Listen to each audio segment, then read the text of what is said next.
All right, welcome. Today, we are tackling one of the most high stakes topics you'll face on the front line: cervical spine trauma. Honestly, getting this right can literally change a patient's entire life. So let's just jump right in.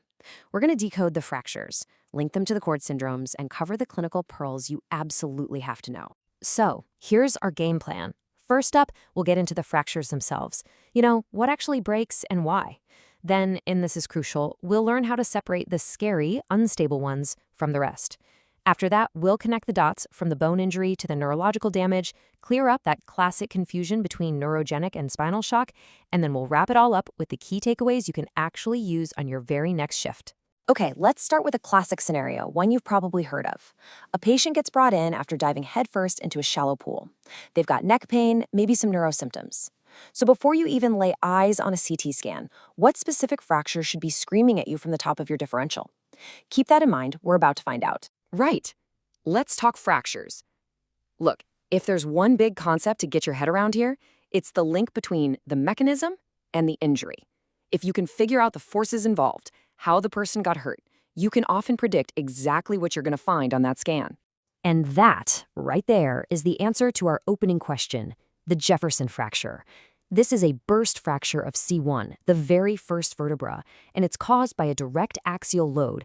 Just picture a force coming straight down on the top of the head, exactly like diving into a shallow pool. Now, here's a critical point you cannot miss. A Jefferson fracture is almost never a solo act. You have to assume there's more going on. In fact, a whopping 50% of these patients have another C-spine fracture. Plus, there's a huge risk of injuring the vertebral artery. And whether it's stable or not, that all boils down to one thing: is that transverse ligament still intact? Okay, next up is the Hangman's fracture. This is a fracture that goes through both pedicles of C2. And the classic mechanism here is a nasty combination of hyperextension and distraction. Just think about a high-speed car crash where the head gets violently thrown back. The key thing here is that not all Hangman's fractures are created equal. They're actually graded from a pretty stable type 1 all the way to a highly unstable type 3 where the facets are dislocated. Your whole management plan and the patient's prognosis really depends on which type you're looking at. And now for what is arguably the most devastating cervical spine fracture of them all: the Flexion teardrop.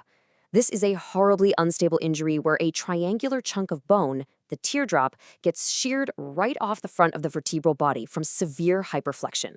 This fracture is the perfect and terrible example of that link between bone and nerve.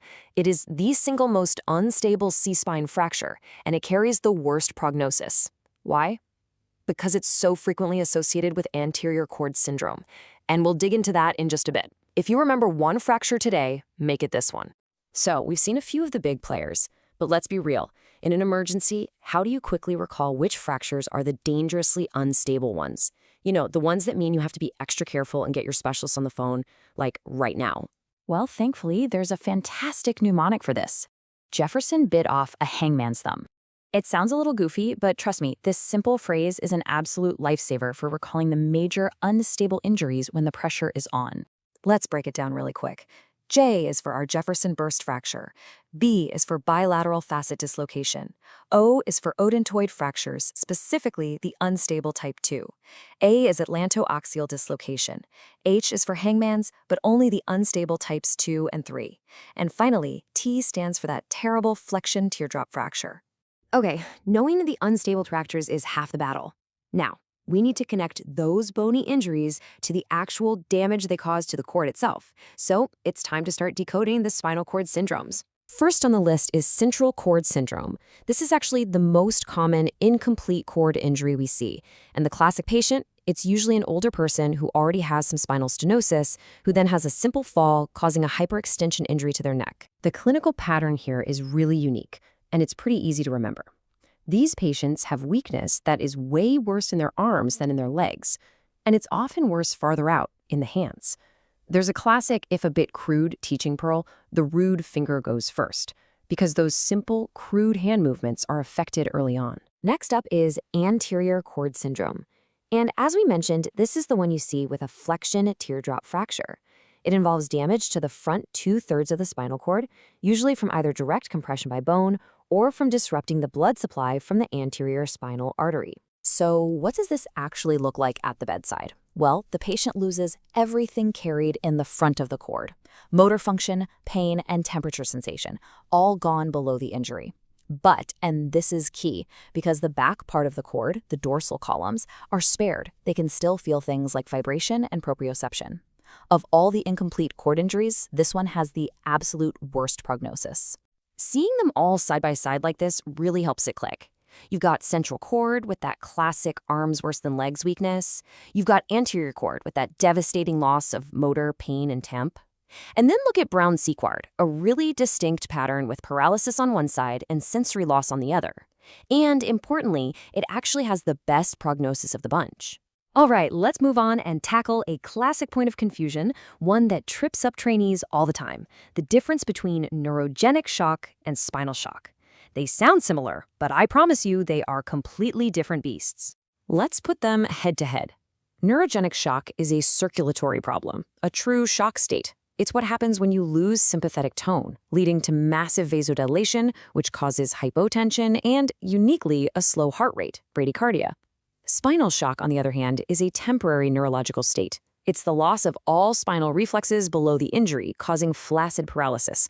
Think of it this way. One is a plumbing problem, the other is a wiring problem. Okay, we have covered a ton of ground.